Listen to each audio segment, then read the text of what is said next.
लोगों को कभी बख्शा नहीं जाएगा। कोरोना वायरस की वैक्सीन कोवैक्सीन पर कांग्रेस ने एक नया विवाद छेड़ दिया है। कांग्रेस के नेशनल कोऑर्डिनेटर गौरव पांधी ने कहा है कि कोवैक्सीन में बछड़े के सीरम का इस्तेमाल किया गया है। कांग्रेस का दावा है कि इस बात का पता एक आरटीआई के जरिए चला है। विकास पाटनी नाम के शख्स की आरटीआई पर सीडीएससीओ यानी central drugs standard control organisation ने ये जवाब दिया है।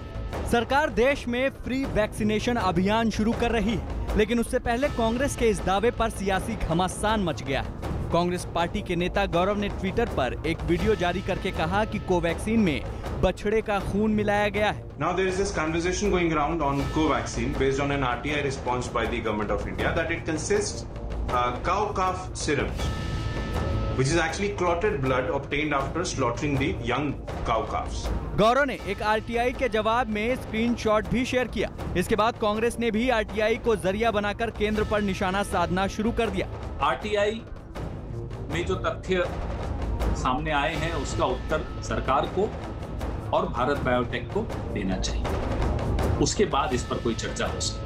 वैक्सीन पर प्रधानमंत्री पहले ही देश को आगाह कर चुके हैं कि अफवाहों पर ध्यान न दें, लेकिन वैक्सीन पर उठा नया विवाद धार्मिक आस्था से जोड़ा गया तो बीजेपी ने भी कांग्रेस पर पलटवार किया। कांग्रेस पार्टी ने एक महापाप किया है, मैं इसे महापाप कहूंगा, क्योंकि जिस प्रकार का भ्रम कोवैक्सीन को लेकर, जो भारत में निर्मित वैक्सीन है, कोविड का वैक्सीन है, उसको लेकर जिस प्रकार का भ्रम आज कांग्रेस पार्टी ने सोशल मीडिया और प्रेस कॉन्फ्रेंस करके उनके प्रवक्ता ने फैलाया है, ये महापाप है। आदरणीय सोनिया जी, राहुल जी, प्रियंका जी, आप तीनों ही कांग्रेस हैं।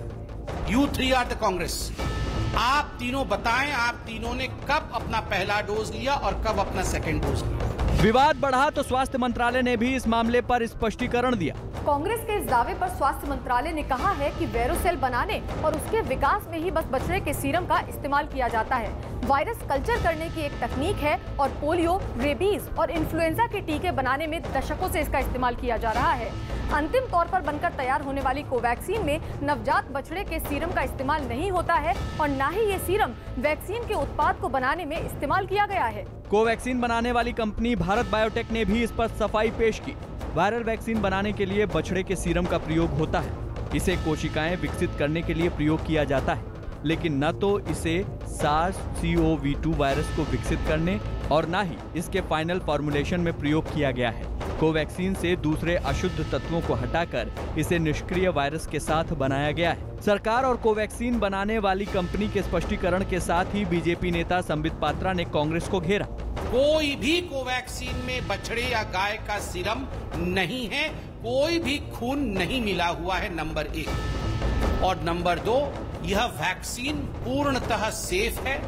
इसमें किसी प्रकार का कोई अपभ्रंश, जिस प्रकार का एक कम्युनल एंगल देते हुए इसे अपभ्रंशित करने की कोशिश की जा रही है, ऐसा कोई अपभ्रंश नहीं। कांग्रेस पार्टी 2 चीजों के याद रखी जाएगी, वैक्सीन हेजिटेंसी को प्रमोट करने के लिए और दूसरा वैक्सीन वेस्टेज के लिए। 21 जून से देश भर में फ्री वैक्सीनेशन अभियान की शुरुआत हो रही है। कांग्रेस ने ये विवाद ठीक उससे पहले छेड़ा है। विवाद के केंद्र में इस बार धार्मिक आस्था आ गई है, इसलिए कांग्रेस बीजेपी के निशाने पर है।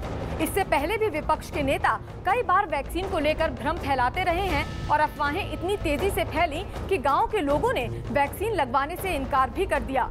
बेहतर है कि टीके पर अफवाहों से बचा जाए, क्योंकि कोरोना से बचने का वैक्सीन ही उपाय है।